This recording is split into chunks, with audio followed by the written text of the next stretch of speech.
ओम साई राम। सभी साई भक्तों का मेरे चैनल साई मेरा ताराधारा में एक बार फिर से स्वागत है। ओम साई राम। सारे साई भक्तों का मैं भी स्वागत करता हूँ। तो जैसे आपने डैड पिछले कई सारे एपिसोड में हमारे जितने डिवोटीज़ हैं, हमारे जितने व्यूअर्स हैं, उनको आपने कई सारे एक्सपीरियंसेस बताए और काफ़ी लोगों को प्रेरित किया कि वो साई भक्ति में आए। और आपने साई बाबा के इतने एक्सपीरियंसेस उनके साथ शेयर किए कि मतलब साई भक्ति में क्या वो शक्ति है और कैसे वो एक एक्सट्रीम सिचुएशन से किसी न किसी तरीके से आपको बाहर वापस लेके आ जाते हैं। तो आज आप जैसे कह रहे थे कि एक बहुत जो एक ऐसा इंसिडेंट है जो कि बहुत करीब है आपके दिल के, कि इतना भयंकर था कि मतलब आप समझ नहीं पाए कि वो क्या हो सकता था। उधर से साईं बाबा ने कैसे रिवाइव करके आपको, फैमिली को बचाया। तो आप क्या शेयर करने वाले हैं आज? जी हाँ, मैं आज आप लोगों के साथ शेयर करने वाला हूँ एक ऐसा इंसिडेंस जो मेरी पत्नी के साथ हुआ था।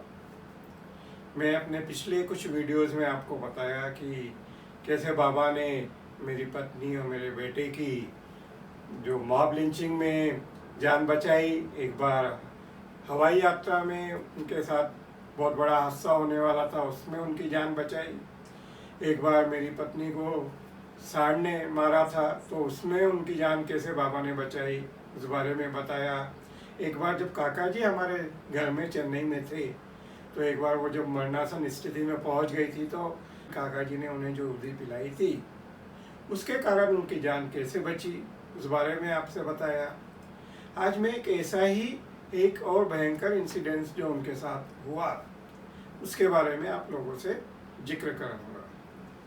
ये मार्च 2019 की बात है, होली के आसपास की बात है। होली के 5-6 दिन पहले इनको क्या हुआ कि इनके राइट साइड में चेस्ट में एक लंप बन गया। उन्होंने सोचा कि छोटा सा लंप है, होगा, कभी कभी बन जाता है, मस्कुलर लंप होगा तो ठीक हो जाएगा। उन्होंने ऐसे ही 4-5 दिन ऐसे ही निकल गए। उनको उसमें लंप में धीमे धीमे वो लंप बड़ा होने लगा, उसमें पेन चालू होने लगा। अब थोड़े दिन में, मतलब से करीबन 10-12 दिन की बात हो, 10-12 दिन में वो जो लंप है वो ऑलमोस्ट एक छोटे पपीते जितना बड़ा हो गया और उसमें पस पड़ गया। तो इनको भयंकर पेन होने लगा। हम इनको लेके डॉक्टर के पास गए, डॉक्टर को दिखाया। डॉक्टर ने बोला कि भाई इसका तो एक ही इलाज है कि इनको सर्जरी करवानी पड़ेगी और उसके से ही ये ठीक हो सकती, नहीं तो ये ठीक ही नहीं होगा इनका लंप। और सर्जरी करा लीजिए आप, उसके बाद इसका जो मेमोग्राफी के लिए भेज दीजिए, चेक करा लीजिए कि क्या है भाई, कैंसरस ग्रोथ है, क्या है मालूम। हम लोग तो बहुत डर गए, पेन भी इनको ज़बरदस्त था। डॉक्टर ने उस समय बस बोला कि ठीक है, आप जब तक सर्जरी कराते हैं मैं आपको कुछ एंटीबायोटिक्स दे देता हूँ और पेन किलर दे देता हूँ, जिससे कि इनको टेम्प्रेरी रिलीफ मिलता रहे। उन्होंने दवाई लिख के दी, हम दवाई लेके आए।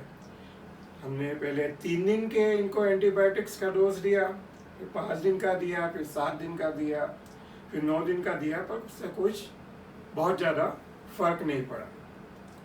तो मैंने इनसे बात की, मैंने कहा भाई क्या बात है, आपको अपन सर्जरी करवाएं क्या?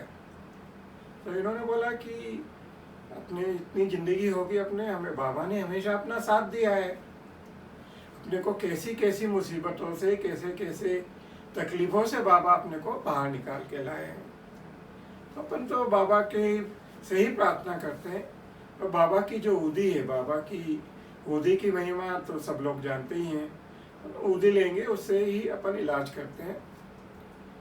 तो मैं आपको बता दूं कि ऊदी की महिमा के बारे में मैं पहले भी बता चुका हूँ। आप सच्चरित्र पढ़ेंगे तो चैप्टर 34 में पूरा चैप्टर ही ऊदी की महिमा के बारे में है। तो हमने ऊदी लगाना चालू किया। इनको दवाई, थोड़ी एंटीबायोटिक्स तो ख़त्म हो गई थी, कोर्स पूरा हो गया था, पर पेन किलर देते रहते थे। बीच में हमें एक जेल के बारे में मालूम पड़ा कि जिसके लगाने से पेन जो है कम होता है, तो वो जेल लगाने लगे, उससे थोड़ा टेम्परेरी रिलीफ मिलता था। उदी लगाने लगे। इस तरह 15 से 20 दिन निकल गए। इनकी हालत में कोई खास सुधार हुआ नहीं। उनका जो लंप है वो बढ़ता ही गया और उसमें भयंकर पस पड़ गया। बहुत पेन होने लगा, हाथ नहीं उठा सकती थी, कुछ नहीं कर सकती थी। एक दिन जब इनका दर्द असहनीय हो गया तो इन्होंने बाबा के सामने फरियाद की। हमारे घर में एक बाबा का बहुत बड़ा फोटो है जिसे हमने फ्रेम करा के रखा है, उसके ऊपर एक प्लास्टिक का कवर है। उसके सामने बैठ के ये बाबा के ऑलमोस्ट रोने जैसी कंडीशन में इन्होंने बाबा से कहा कि बाबा बस अब सहन नहीं होता। तो आप मानेंगे नहीं, जहाँ इन्होंने जैसे ही बोला कि बाबा अब मेरे सहन करने की शक्ति खत्म हो गई, अब मेरे से सहन नहीं हो पा रहा है, तो वो पोस्टर में एक साइड से वो प्लास्टिक एकदम फट गया। मैं आपको वो पोस्टर बाबा का फोटो भी दिखाऊंगा जहाँ से बाबा का वो प्लास्टिक फटा था। आप मानेंगे नहीं, जैसे ही वो प्लास्टिक फटा इनका जो लंप है वो भी कट गया, उसमें से भी पीप आना बाहर चालू हो गया। तो बाबा ने इनकी जो बीमारी थी वो अपने ऊपर ले ली। अब जैसे कि वो जो लंप फूट गया तो उसमें से पीप आना बाहर चालू हो गया। आप मानेंगे नहीं कि मुझे दिन में कम से कम 2 से 3 बार इनका बैंडेज करना पड़ता था। और किसी किसी दिन तो एक पूरा कटोरी भर के पीप निकलता था, पस निकलता था। कभी उसमें से खून भी आने लग गया बाद में।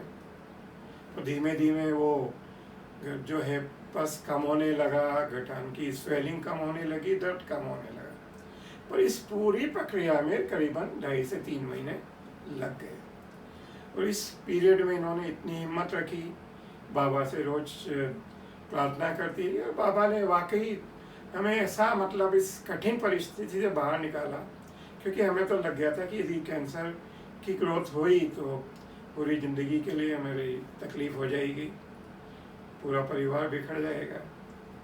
और जैसा आप जानते हैं कि आपके यदि अपने गुरु में विश्वास है, उनकी शक्ति में विश्वास है, तो आप अपने विश्वास को कभी डगमगाने मत दीजिए, इसमें पूरा भरोसा रखिए। वो आपको कभी भी किसी भी हालत से बाहर निकाल के लाए। बाबा का तो ऐसा ही है कि जब भक्त बिल्कुल निराश होके समझो उसकी आस्था डगमगाने लग की कंडीशन आती तो बाबा हाथ पकड़ के उसे बाहर खींच लेते। इनके साथ भी वही हुआ। इनका दर्द ठीक हो गया, 2-2.5 साल हो गए, सब ठीक है, सब कुछ नॉर्मल है। जयश्री, आप बताना चाहेंगी कि इस पीरियड के दौरान आपको कैसा महसूस हुआ, आपके मन में चल रहा था, आएंगी या बताएंगी? जी हाँ, मैं आती हूँ। ओम साई राम। जैसा कि इन्होंने बताया कि जो इंसिडेंट आप भी आज सुना है वो मेरे साथ ही हुआ। मुझे वो 3 महीने जो थे इतने कष्ट के थे कि मैं आपको बता नहीं सकती। वो लंप छोटा होते फिर थोड़ा बड़ा होते हुए थोड़ा ना क्रिकेट बॉल जितना बड़ा हो गया और इतना उसमें दर्द हुआ, वो पस पड़ गया और मैं हिम्मत हार चुकी थी। मुझे ऐसा लगने लगा कि पता नहीं मुझे कैंसर हो गया है क्या, मैं जीऊँगी कि नहीं। और वो दर्द, लेकिन मैं इन लोगों के सामने, बेटे और मेरे हस्बैंड के सामने उस दर्द को ज़्यादा बताती नहीं थी क्योंकि ये लोग परेशान हो जाते हैं। जैसे घर में एक न्यूक्लियस जैसा होता है, सब उसके आसपास घूमते हैं, वैसा मेरे साथ हो गया था।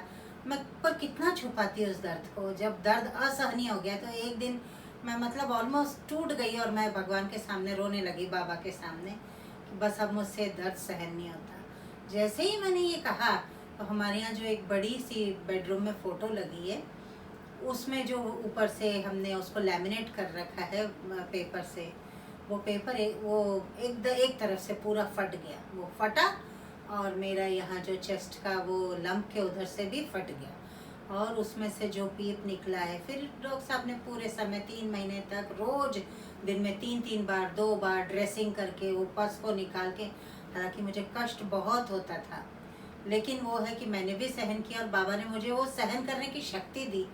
तो जो ये उदी की महिमा जो है, मैं आप सबसे कहती हूँ कि विकट परिस्थिति में आप अपने जो विश्वास है उसको डगमगाने नहीं दीजिए। और कितनी भी मुश्किल आए बस आप विभूति लीजिए, और वो विभूति बाबा की जो है वो ही सबसे बड़ी दवाई है।